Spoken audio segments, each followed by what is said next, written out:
Mke wangu bora nilipokukuta. Kwa nini hauniweki status? Siku zote nakuona nikiangalia status zako. Unatembea mate bana, ongea vizuri. Ehe.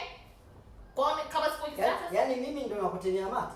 Unatembea mate si ongea. Nasema hivi mke wangu, kwa nini hauniweki status? Kila siku unaposti mwanae, unaposti mama yako. Mimi naishi na wewe mwaka wa 3. Haujawahi kuniweka status. Haujawahi kuniweka status, na angalia na view status kila siku kwa wewe nikuweke status umekufa. Nikuweke status umekufa. Bora umekufa ndio unaweza kuweka status. Wewe nikuweke status. Yes, kwa sababu tukiachana.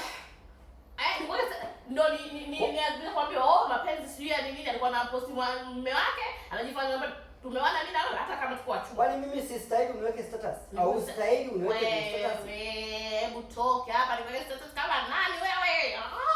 Umekufa. Niko status. Usiku ukifa na kuweka. Wewe usijali. Mimi si mume wako. Mume wangu mimi si mume wako. Kwa nini usiniweke status? Kwa nini status usiniweke? Kwa nini niweke? Kwa nini nikuweke kwa? Kwa nini lazima kuweka status?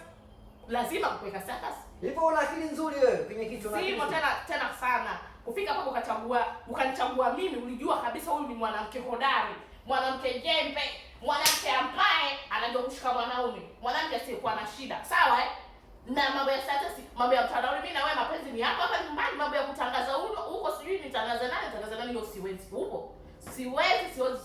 Sasa nikwambie kitu, usiponiweka status wiki, usiponiweka status mimi na wewe basi hatuishi pamoja. Unanichisha. Nenda. Usiniweke status wiki uone.